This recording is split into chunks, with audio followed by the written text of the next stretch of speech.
नमस्कार दोस्तों, यकीन मानिए ये वीडियो आपके बहुत सारे पैसों की बचत कर सकता है। क्योंकि दोस्तों आज बात करने वाला हूँ कि अगर आपने ग्राउंड बीम दिलवा रखा है तो क्या इतना नज़दीक में प्लिंथ बीम देना ज़रूरी है या फिर ये पैसों की बर्बादी है।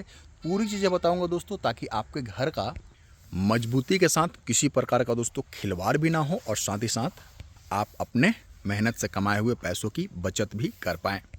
सबसे पहले दोस्तों, जो दोनों बीम है ना, इनके बीच का जो फ़र्क है ना, जो बेसिक डिफरेंस है दोस्तों, ये आपको समझना होगा। सबसे पहले ग्राउंड बीम क्यों देते हैं दोस्तों? ग्राउंड बीम इसलिए देते हैं, यहाँ पे देख सकते हैं दोस्तों, नॉर्मल सा बाउंड्री वॉल किया जा रहा है, ठीक है। यहाँ पे कोई ग्राउंड बीम नहीं दिया गया, ठीक है। मिट्टी भी बिल्कुल नया है। अब दोस्तों बरसात में क्या होगा कि मिट्टी में नमी आएगा दोस्तों, तो बरसात में मिट्टी क्या होता है कि नीचे धंसता है लोड पड़ने पर, यकीन नहीं होता है दोस्तों। तो यहाँ पर देख सकते हैं, ये जो हाईवा गया हुआ है ना, नम मिट्टी थी, ठीक है, मिट्टी में नमी थी दोस्तों, और इस पे लोड पड़ा है ना, तो ये देख सकते हैं कितना ज़्यादा ये धंस गया है, ठीक है दोस्तों। कुछ ऐसे ही मिट्टी है, ठीक है, और इस पे ये ईंट ब्रिकवर्क कर रहे हैं, मतलब कि इस पे लोड बढ़ा रहे हैं, ठीक है। तो ये मिट्टी में नीचे धंसेगा, इसलिए दोस्तों दीवार पे क्रैक्स वगैरह आते हैं। एक चीज़ इससे आप थोड़ा सा भी एफर्ट लगाए होंगे तो समझ गए होंगे दोस्तों कि नीचे ग्राउंड बीम देना तो ज़रूरी है, ताकि इसके ऊपर ब्रिकवर्क हम आराम से कर सकें, ठीक है। अब दोस्तों बात कर लेते हैं कि ये जो दूसरा वाला बीम दिया गया है ना, कन्फ्यूजन यहीं पे होता है कि ये दूसरा बीम दिया जाए या फिर सिर्फ ग्राउंड बीम से ही काम चल जाएगा। क्योंकि दोस्तों अगर मान लीजिए इस वाले बीम को नहीं देते हैं, ठीक है, आप देख सकते हैं बाहर में इतना दूर बिल्कुल खाली है, अंदर में देखेंगे दोस्तों तो मिट्टी बिल्कुल जो है वो इसके लेवल से भरा जाएगा। मतलब कि आपका जो दीवार है दोस्तों, उस पर एक तरफा लोड इधर से लगेगा। ऐसे में दोस्तों अगर ये वाले बीम जो ग्राउंड बीम है और दोस्तों जो प्लिंथ लेवल है, जो फर्श का लेवल है, अगर दोस्तों 1.5-2 फीट है ना, तो फिर दोस्तों उतना ज़्यादा लोड भी नहीं रहेगा कि आपका दीवार पे कहीं से क्रैक्स आ जाए, अगर तो आपने ग्राउंड बीम दे रखा है तो, ठीक है दोस्तों। ये बीम दे चाहे ना दे, ग्राउंड बीम तो आपको ज़रूर से दिलवाना ही है।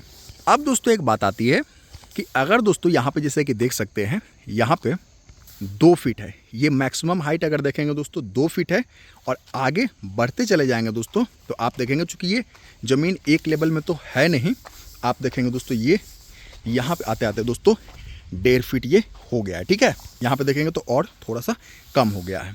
ग्राउंड बीम चारों तरफ से दिया गया है, ठीक है।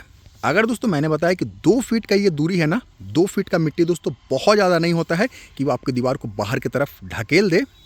तो दोस्तों ऐसे में आप पाएंगे दोस्तों 2 फीट का जगह है ना, ये बीम ना दे करके दोस्तों 2.5 इंच का डीपीसी भी अगर देते हैं तो आराम से आपका काम चल जाएगा। क्योंकि देख सकते हैं दोस्तों जहाँ तक मिट्टी भरा हुआ है ना, तो जो मिट्टी नीचे से नमी खींचेगी दोस्तों, उसको क्या करती है कि ईंट पे ट्रांसफ़र कर देती है, ठीक है।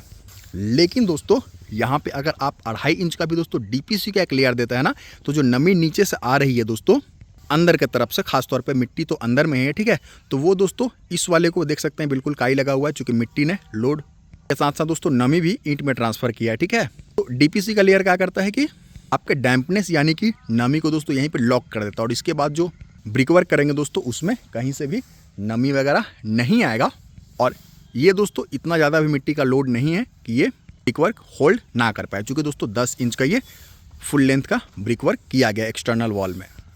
यही जो दूरी है दोस्तों, ये 3 फीट या फिर 3 फीट से ज़्यादा रहे ना, तो आपको ग्राउंड बीम के साथ साथ प्लिंथ बीम भी देने की आवश्यकता है। अब कुछ लोग बोलेंगे दोस्तों कि एक बीम को बचा करके हम कितना ही बचत कर लेंगे। दोस्तों मार्केट में एक बार सीमेंट का रेट पता कर लीजिए, बालू का रेट पता कर लीजिए, गिट्टी का रेट पता कर लीजिए, लेबर रेट तो आपको पता ही है, और उसके अलावा दोस्तों आप एक बार लोहे का जो सरिया है उसका रेट पता कर लीजिए, तब आपको पता चलेगा कि आपके दोस्तों इतने सारे बीम को दिलवाने में कितना ज़्यादा खर्चा होगा। हमारे चैनल पे भी मौजूद है दोस्तों कि बीम को ढालने में कितना पैसे का खर्च होता है, उस वीडियो को भी जा कर के देख सकते हैं। और फिलहाल मुझे दीजिए इजाज़त, इस वीडियो में इतना ही, फिर मिलता हूँ। नमस्कार, धन्यवाद।